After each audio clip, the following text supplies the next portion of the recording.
The title of these talks that I'm giving here is Mind Over Mind. And I'm going into all the various problems which have to do with the control of the mind. And so I might introduce what I'm going to say by saying it from different points of view. For example, if you're interested in communications, it will be the problem of feedback. Or if I may put it in theological terms, how does man follow the will of God if the will of man is perverse? The theologians say, you cannot do this without having divine grace, or the power to follow the will of God. How then do you get grace? Why is grace given to some and not to others? If I cannot follow the will of God by my own effort because my will is selfish, how will my will, which is selfish, be transformed into an unselfish will? If I cannot do it because I am already the selfish will, then grace must do it. If grace has not already done it, why not?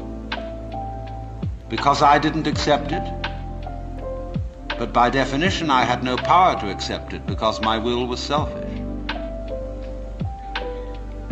Must I then become a Calvinist and say that only those people who are predestined to receive grace will be able to live the good life? Then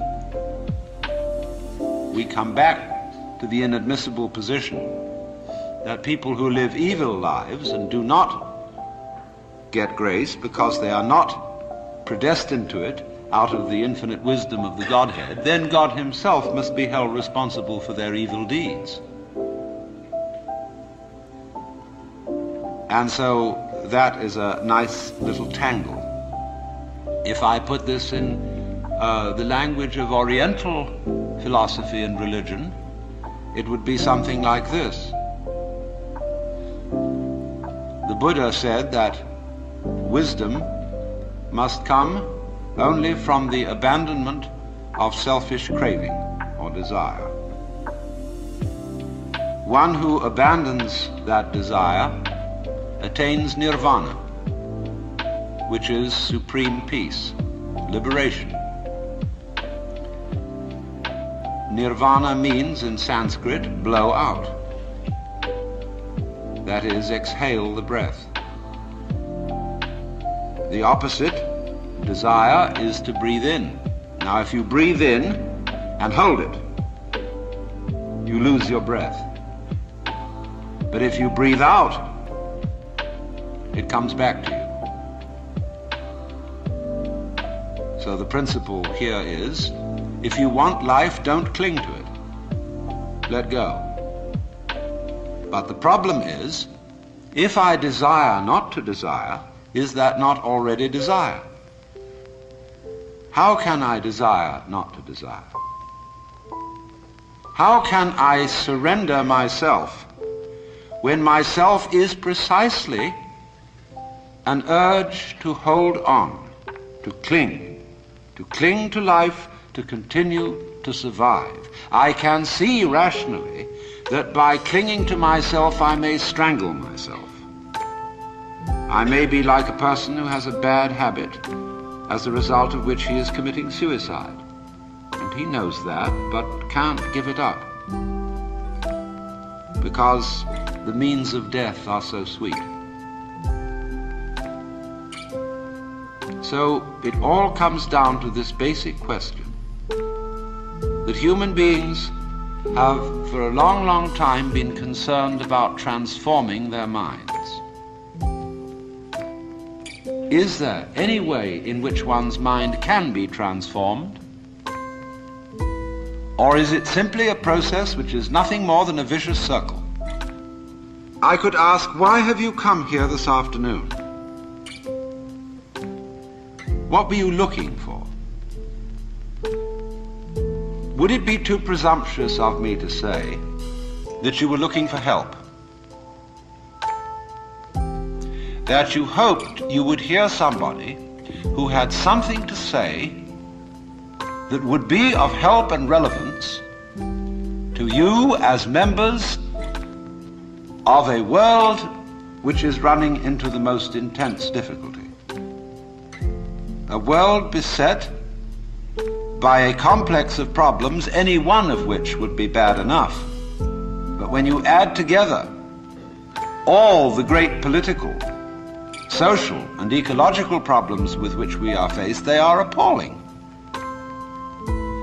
And one naturally says, the reason why we are in such a mess is not simply that we have wrong systems for doing things, whether they be technological, political, or religious, but we have the wrong people.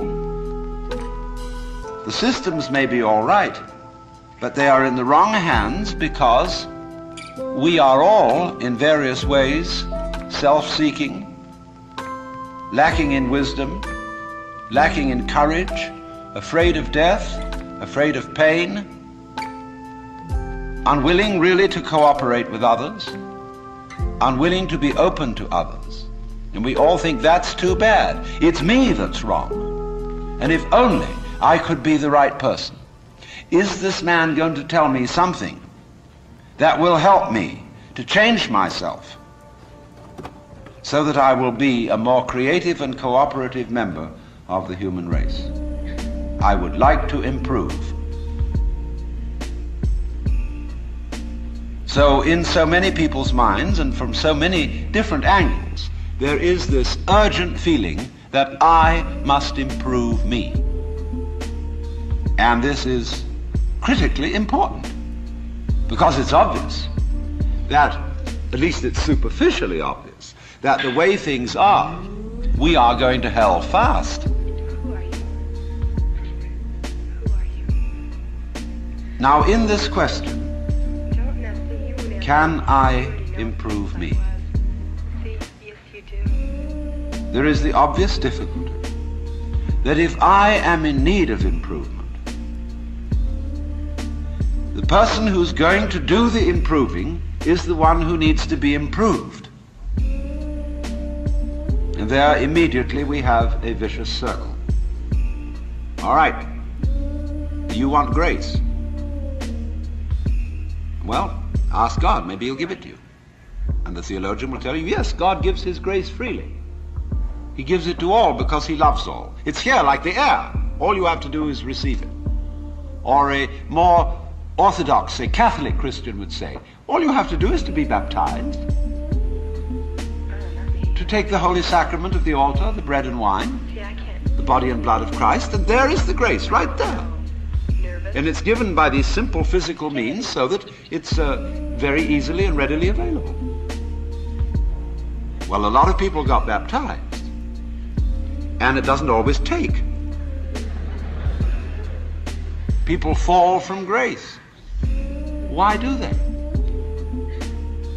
You see, we're just talking about the same old problem, but we've put it a step up. But it's the same problem. How can I improve myself? Was the first problem. The second problem is, how can I accept grace? They're both the same problem.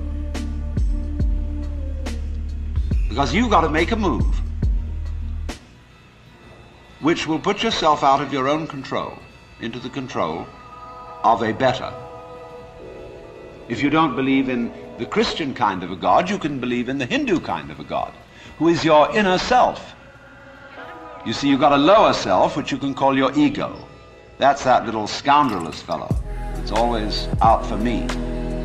But behind the ego, there is the Atman, the inner self, the inward light, as Quakers would call it, the real self, the spirit, which is substantially identical with God.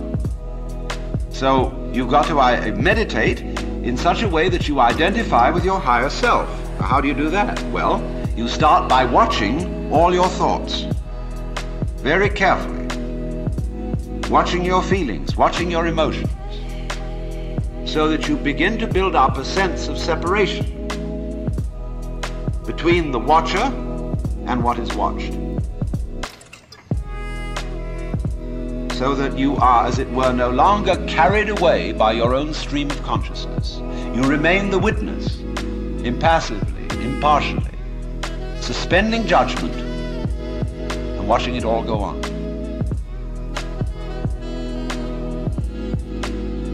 That seems to be something like progress. At least you're taking an objective view of what is going on. You are beginning to be in a position to control it. But just wait a minute. Who is this self behind the self, the watching self? Can you watch that one?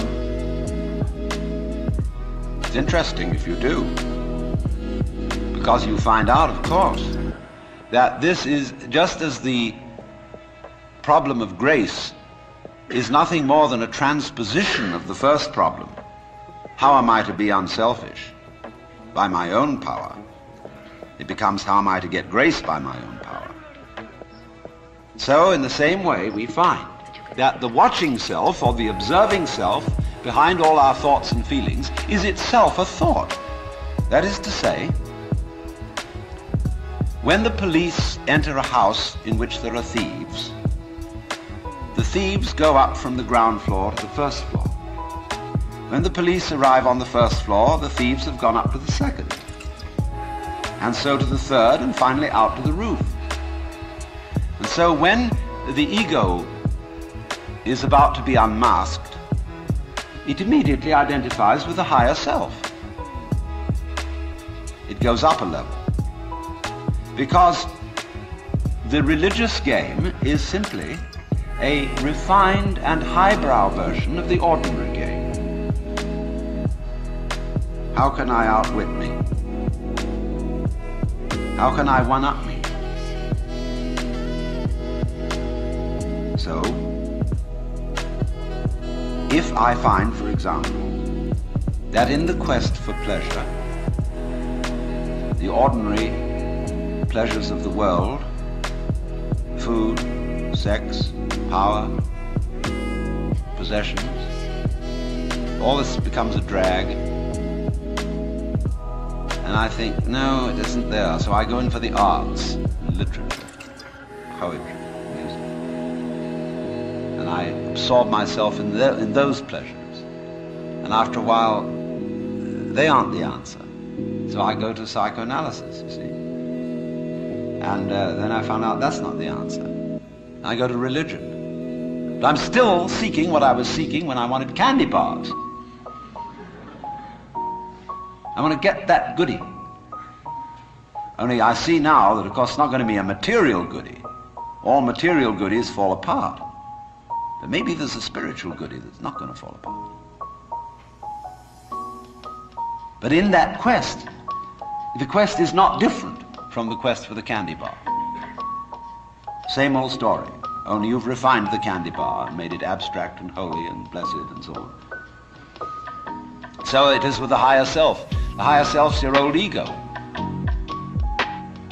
And you sure hope it is eternal, indestructible and all-wise. But then the great problem is how to get that higher self working. How does it make any difference to what you do and what you think? I know all kinds of people who've got this higher self going, practicing their yoga, but they're just like ordinary people, sometimes a little worse. And they can fool themselves. They can say, for example, well, my point of view in religion is very liberal. I believe that all religions have divine revelation in them, but I don't understand the way you people fight about it. You fight and say that we Jehovah's Witnesses have the real religion. Others say, well, we Roman Catholics have it. And the Muslims say, no, it is in the Quran, and this is the right way. And somebody else gets up, and he may be a rather highbrow Catholic, and say, Well, God has given the Spirit through all the traditions, but ours is the most refined and mature. And then somebody comes along and says, well, as I said, they're all equally revelations of the divine. And in seeing this, of course, I'm much more tolerant than you are. You see how that game is going to work? See, I could take this position. Supposing you regard me as some sort of a guru. And you know how gurus hate each other. They're always putting each other down. And I could say, well, I don't put other gurus down. See, that outwits all of them. See, we're always doing that. We're always finding a way to be one up. And by the most incredibly subtle means. So you see that, you see? And you say, I realize I'm always doing that. Now tell me, how do I not do that? I say, why do you want to know?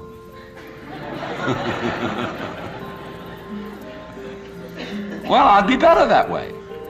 Yeah, but why do you want to be better? You see, the reason you want to be better is the reason why you aren't. Shall I put it like that? We aren't better because we want to be. Because the road to hell is paved with good intentions. Because all the do-gooders in the world, whether they're doing good for others or doing it for themselves, are troublemakers. On the basis of kindly let me help you or you'll drown, said the monkey, putting the fish safely up a tree.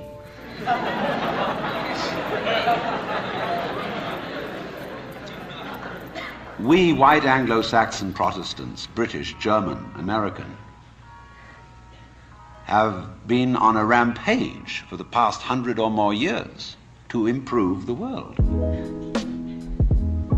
We have given the benefits of our culture, our religion, our technology to everybody, except perhaps the Australian Aborigines. And we have insisted that they receive the benefits of our culture, even our political styles, our democracy. You had better be democratic, or we'll shoot you. And having conferred these blessings all over the place, we wonder why everybody hates us. See, because sometimes doing good to others, and even doing good to oneself, is amazingly destructive. Because it's full of conceit. How do you know what's good for other people? How do you know what's good for you? If you say you want to improve, then you ought to know what's good for you. But obviously you don't. Because if you did, you would be improved. So we don't know. It's like the problem of geneticists, which they face today. I went to a meeting of geneticists not so long ago where they gathered in a group of philosophers and theologians and said, now look here, we need help. We now are on the verge of figuring out how to breed any kind of human character we would want to have. We can give you saints, philosophers, scientists, great politicians, anything you want. Just tell us, what kind of human beings ought we to breed? So I said, how will those of us who are genetically unregenerate make up our minds what genetically generate people might be?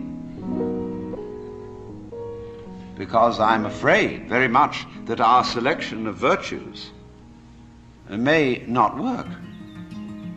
It may be like, for example, this new kind of high-yield grain which is made and which is becoming ecologically destructive.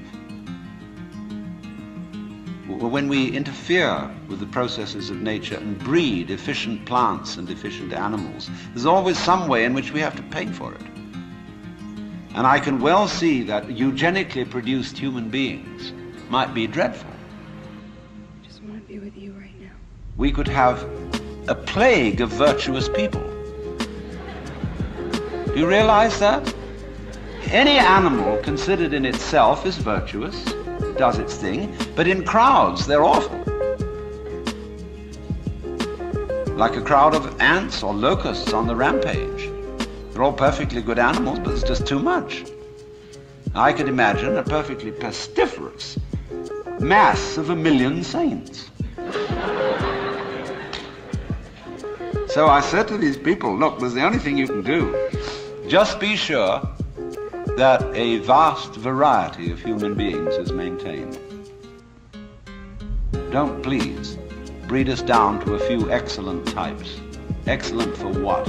We never know how circumstances are going to change, and how our need for different kinds of people changes. At one time we may need very individualistic and aggressive people. At another time we may need very cooperative, team-working people. At another time we may need people who are full of interest in dexterous manipulation of the external world. At another time we may need people who explore into their own psychology and are introspective. There is no knowing, but the more varieties and the more skills we have, obviously, the better. So you see, here again, the problem comes out in genetics. We do not really know how to interfere with the way the world is. The way the world actually is an enormously complex, interrelated organism. The same problem arises in medicine because the body is a very complexly interrelated organism. And if you look at the body in a superficial way, you may see there's something wrong with it. Here's chickenpox. And there's spots that itch that come out all over the place. Well, you might say, well, spots are there, cut them off. So you kill the bug. Well, then you find you've got real problems. Because you have to introduce some bugs to kill the bug. It's like bringing rabbits into Australia. And that starts going all over the place and getting out of hand. But then you think, well, now wait a minute. It wasn't the bugs in the blood. There are bugs all over the place. What was wrong with this person that his blood system suddenly became vulnerable to those particular bugs? His resistance wasn't up. Therefore, what you should have given him was not an antibiotic, but vitamins. Okay, so we're going to build up his resistance. But resistance to what? I mean, you may build up resistance to this and this and this class of bugs, but then there's another one that loves that situation and comes right in. See, we always look at the human being medically in bits and pieces, because we have heart specialists, lung specialists, bone specialists, nerve specialists, and so on. And they each see the human being from their point of view. There are a few generalists, but they realize the human body is so complicated that no one mind can understand it. And furthermore, supposing we do succeed in healing all these people of their diseases, what do we then do about the population problem? I mean, we've stopped cholera, the black bubonic plague, we're getting the better of tuberculosis, we may fix cancer and heart disease. Then what will people die of? Well, then let's go on living. There'll be enormous quantities of us. Then we have to fix this birth thing. Pills for everybody. Then we find, what are the effects, the side effects of those pills? What are the psychological effects upon men and women of not breeding children in the usual way? We don't know. And what seems a good thing today, or yesterday, like DDT, turns out tomorrow to have been a disaster. What seemed in the moral and spiritual sphere too, like great virtues in times past, are easily seen today as hideous evils. Let's take, for example, the Inquisition. In its own day, among Catholics, the Holy Inquisition was regarded as we today regard the practice of psychiatry. You see, you feel that in curing a person of cancer, almost anything is justified. the most complex operations, the most weird surgery. People suspended for days and days on end of tubes with X-ray penetration, burning.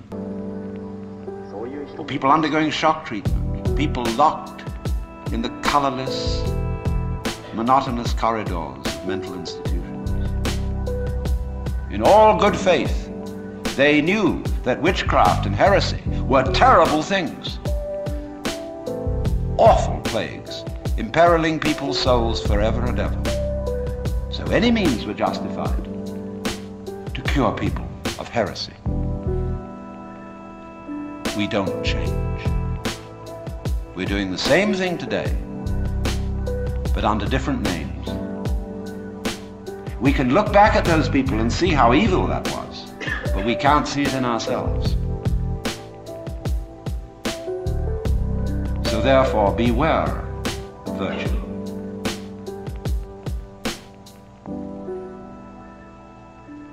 Lao Tzu, the Chinese philosopher, said, "The highest virtue is not virtue, and therefore really is virtue. But inferior virtue cannot let go of being virtuous, and therefore is not virtue." Translated in more of a periphrastic way, the highest virtue is not conscious of itself as virtue, and therefore really is virtue. Lower virtue is so self-conscious that it's not virtue. In other words, when you breathe, you don't congratulate yourself on being virtuous. But breathing is a great virtue. It's living. When you come out with beautiful eyes, blue or brown or green as the case may be, you don't congratulate yourself for having grown one of the most fabulous jewels on earth. So it's just eyes. And you don't account it a virtue.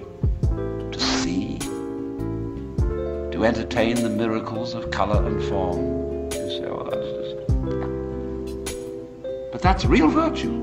Virtue in the sense, the old sense of the word, a strength, as when we talk about the healing virtue of a plant. That's real virtue.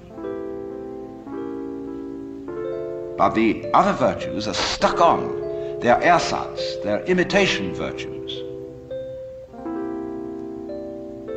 And they usually create trouble.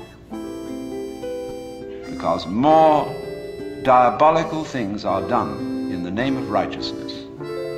And be assured that everybody of whatever nationality or political frame of mind or religion always goes to war with a sense of complete rightness. The other side is the devil. Our opponents, whether in China or Russia or Vietnam, have the same feeling of righteousness about what they're doing as we have on our side. And the plague on both houses. Because, as Confucius said, the goody-goodies are the thieves of virtue, which is the form of our own proverb, the road to hell is paved with good intentions. So, in a way, the moral, or the immoral, of these considerations is that if you are really aware of your own inner workings, you will realize there's nothing you can do to improve yourself. Because you don't know what better is, in any case. And you, who will do the improving, are the one who needs to be improved. And this also goes for society. We can change society. We can get enormous enthusiasm going out of the idea that there is a revolution afoot and that this revolution is going to set everything to right. Do you know a revolution that ever set anything to right? Whether the revolution came from the left wing or from the right wing? The best forms of government that have ever existed in the world are those which muddled through. where they didn't have any very clear setup of control, but they muddled along. A kind of what I'll call controlled anarchy seems to work out better than anything else. When we have a great system and great power to put it into effect, there is always more violence, more bloodshed, more trouble. It makes no difference whether it be Chairman Mao or Adolf Hitler. So, what instead, therefore, if we see that you can't outwit yourself, you can't be, shall I say, unself-conscious on purpose, you can't be designedly spontaneous, and you cannot be genuinely loving by intending to love. Either you love someone or you don't. If you pretend to love a person, you deceive them and build up reasons for resentment. So you say, well, I ought to be honest. That's the beginning of, so many lies you can't imagine. It's like when I hear a lot said about love, the big love thing on the way. Everybody's got to love everybody. Everybody sings songs about love. Do you know what I do? I buy a gun and bar my door, because I know there's a storm of hypocrisy brewing. So let's look at this thing from another point of view, which you will at first think highly depressing. Let's supposing we can't do anything to change ourselves. Suppose we're stuck with it. Now that is the worst thing an American audience can hear. There's no way of improving yourself, because every kind of culture in this country is dedicated to self-improvement. Just take jogging, that deplorable practice. It's a very nice thing to run and to go dancing across the hills at a fast speed. But these joggers like shaking their bones and rattling their brains, running on their heels, and because there's a grimness about it, it's determinately good for you. See? Why do you go to school?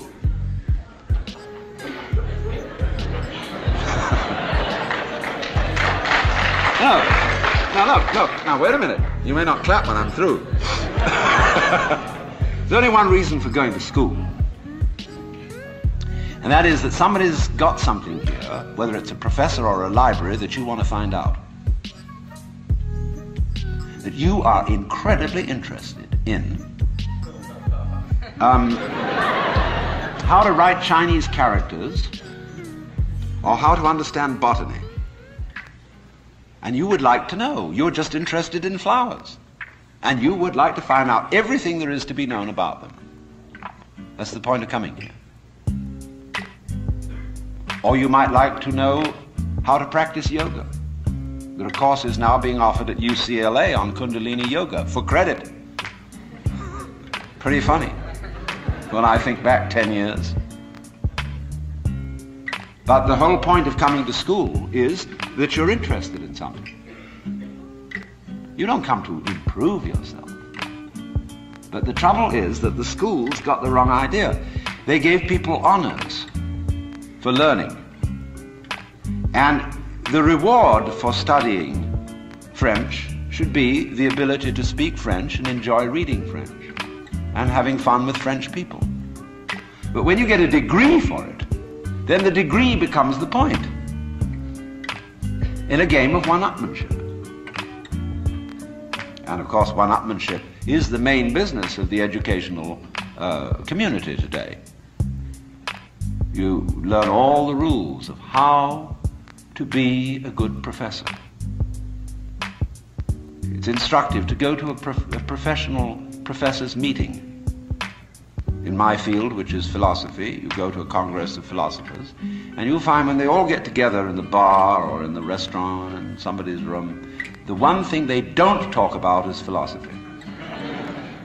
It is very bad form indeed to show interest in philosophy among your colleagues. The same is exactly true in clergy gatherings. They don't talk about religion. What they both talk about is politics. Church politics and academic politics. Because it's bad form to be brilliant on a faculty, because it outclasses your colleagues. Therefore, faculty people tend to cultivate a studied mediocrity. And you've got to watch out for that. I mean, if you get mobs of students coming to your lectures, you get pretty black looks from your colleagues. And then, of course, there's a whole world of one-upmanship in research and publication of learned papers. What's the relative quantity of footnotes to basic text, and footnotes on footnotes, and the various ways of making your bibliography painfully accurate. And it's endless. But you see what it is. It's scholarship about scholarship, and not scholarship. Just as learning, because learning is good for you, is irrelevant to learning. The whole idea of improving yourself by learning is irrelevant to the learning process. And in the same way, doing business is doing business. Doing business, such as manufacturing clothes, is a very good thing to do. I could conceive that it would be extremely enjoyable, something one could be very proud of, to make good clothes. Of course you need to sell them because you need to eat. But to make clothes to make money raises another question. Because then your interest is not in making clothes, it's in making money, and then you're going to cheat on the clothes. And then you get an awful lot of money and you don't know what to do with it. You can't eat 10 roasts of beef in one day. You can't live in 6 houses at once. You can't drive 3 Rolls Royces at the same time. What are you to do? Well, you just go make more money. You put your money back, invest it in something else, and it'll make more. And you don't give a damn how it's made, so long as they make it. You don't care if they foul the rivers, put oil fumes throughout the air everywhere, kill off all the fish. So long as you see these figures happening. You're not aware of anything else. So, you see, you went out to do a self-improvement thing. Making money, you see, is a measure of improvement, a measure of your economic worthwhileness. Or at least that's what it's supposed to be. It isn't anything of the kind. But you went out, in other words, for the status instead of for the actuality. So if, in other words, you do an art, you're a musician. Why do you play music? The only reason for playing music is to enjoy it. Hurry to think you know what it is. In other words, people look at say, oh, that's the external world. Forget facts. Forget logic. How do you know? Forget everything that seems real. The whole thing, from a neurological point of view, is a happening in your head. Trust. Believe. That you think there is something outside the skull is a notion in your nervous system. There may or may not be, but it's a notion in your nervous system. You think this is the material world. Well, that's somebody's philosophical idea. Or maybe you think it's spiritual. That too is somebody's philosophical idea. This real world is not spiritual. It is not material. The real world is simply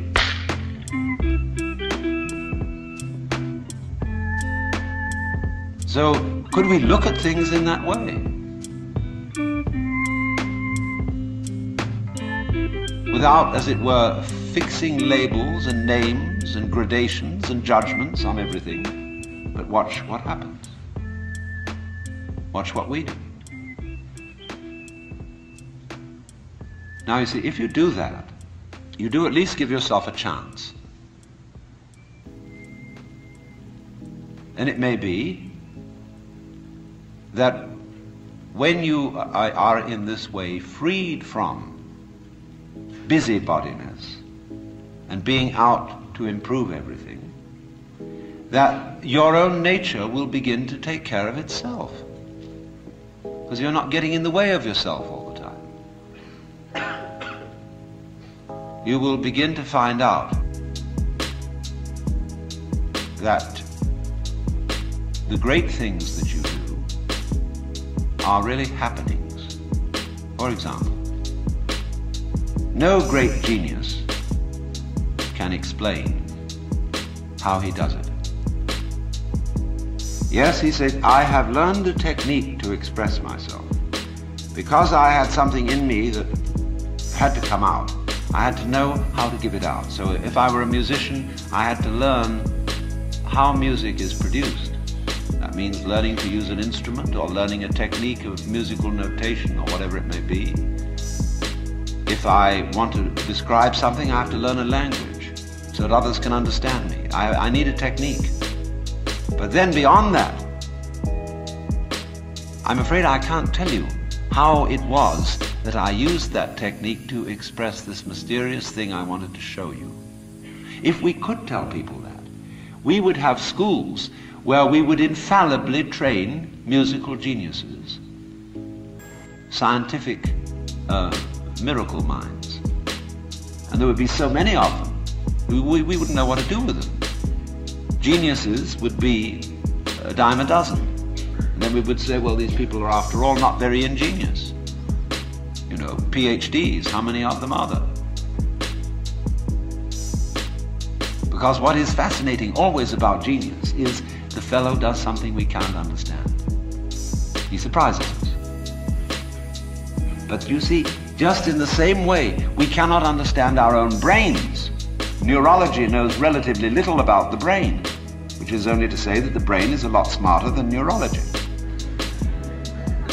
Yes, there is this, which can perform all these extraordinary intellectual and cultural miracles. But we don't know how we did it.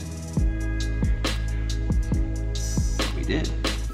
We didn't have some campaign to have an improved brain over the monkeys or whatever may be our ancestors. It happened. And all growth, you see, is fundamentally something that happens. But for it to happen, two things are important. And the first is, as I said, you must have the technical ability to express what happens. And secondly, you must get out of your own way. But right at the bottom of the whole problem of control is, how am I to get out of my own way? And if I showed you a system, let's all practice getting out of our own way, it would turn into another form of self-improvement. See, here's the dynamics of this thing. And we find this problem, you see, repeatedly throughout the entire history of human spirituality. In the phraseology of Zen Buddhism, you cannot get this by thinking. You cannot attain to it by not thinking.